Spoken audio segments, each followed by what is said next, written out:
আসসালামু আলাইকুম। সবাই কেমন আছেন? আশা করি যে যেখানে আছেন আল্লাহর রহমতে ভালো আছেন। চলে এলাম আজকে নতুন আরেকটি ভিডিও নিয়ে।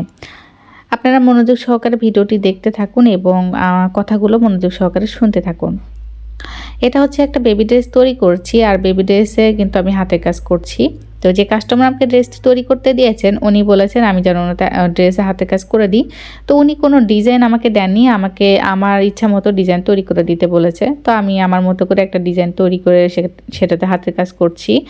বাচ্চাদের সিম্পল ড্রেসও কিন্তু এরকমভাবে হাতের কাজ করলে কিন্তু দেখতে অনেকটা সুন্দর লাগে। তো যারা আমার অনেক আপুরাই আছেন এরকম হাতের কাজ পারেন, তারা কিন্তু ঘরে বসে এরকমভাবে বাচ্চাদের ড্রেস তৈরি করে মাস শেষে অনেক টাকা ইনকাম করতে পারেন। আবার অনেকেই আছেন যারা সেলাই কাজ পারেন না কিন্তু করতে চান, তারা কিন্তু ইউটিউবে গিয়ে আপনারা এরকমভাবে হাতের কাজগুলো শিখে তারপরে কিন্তু সেলাই করতে পারেন। দেখা যায় কি অনেকেই হচ্ছে ফেসবুকে টিকটকে গিয়ে সময়গুলো নষ্ট করেন।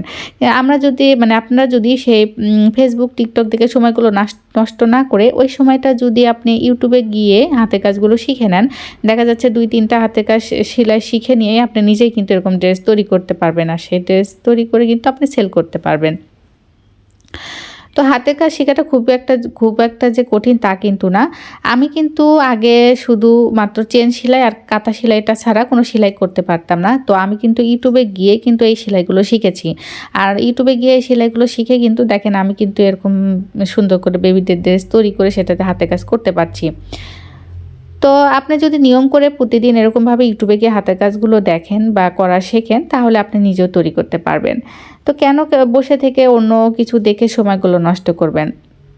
সেই সময়টা যদি আপনি কাজের জিনিস দেখেন তাহলে আপনার নিজেরই উপকার হবে। তো যাই হোক, এরকম একটা ড্রেস তৈরি করতে বেশি দিন সময় লাগে না। অল্প দিনেই হচ্ছে এরকম সুন্দর একটা ড্রেস তৈরি কমপ্লিট করা যায়।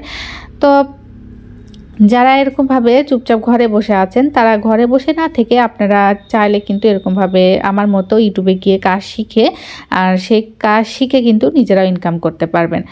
দেখা যাচ্ছে অনেকে সেলাই করতে পারেন না বা করতে চান না, অনেকেই হচ্ছে হাতের কাজও শিখতে চান না বা করতে চান না। তারা কি করবেন? তারা হচ্ছে আপনি ইউটিউবিং করেন। কারণ কি? আপনি তো সারাদিন রান্নাবান্না করেনই।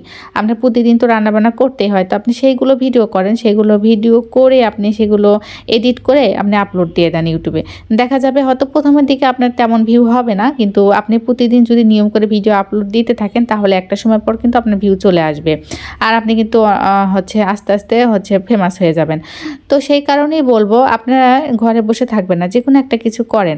দেখা যাচ্ছে ইউটিউবিং করতে পারেন না বা শিখেননি, জানেন না। তো আপনি ইউটিউবে যান, ইউটিউবে গিয়ে যে টেক চ্যানেলগুলো আছে ওরা কিন্তু খুব ভালোভাবে ভিডিও কিভাবে করতে হয়, ভিডিও কিভাবে এডিট করতে হয়, কিভাবে ভিডিও আপলোড দিতে হয় এসব সম্পর্কে কিন্তু খুব সুন্দরভাবে বুঝিয়ে দেয়। তো আপনি সেই টেক চ্যানেলে যেয়ে সেই ভিডিওগুলো দেখবেন, দেখে শিখে নেবেন। নিয়ে আপনি প্রতিদিন ভিডিও করবেন, রান্না-বান্না আপনার দৈনন্দিন যে কাজগুলো আপনি করেন সেই কাজে ভিডিওগুলো করবেন, করে সুন্দর করে আপনি ভিডিওগুলো এডিট করবেন, করে আপলোড দিয়ে দেবেন ইউটিউবে।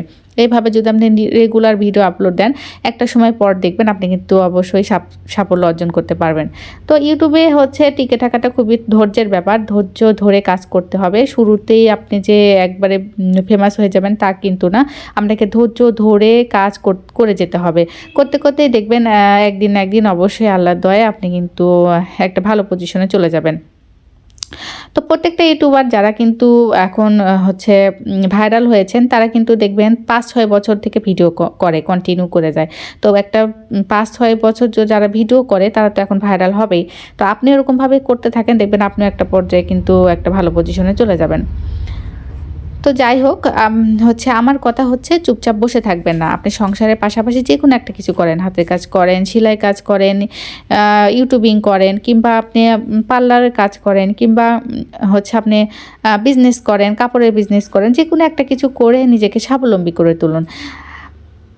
নিজেকে যখন স্বাবলম্বী করে তুলবেন তখন দেখবেন আপনি আপনার পরিচয়ে পরিচিত হবেন।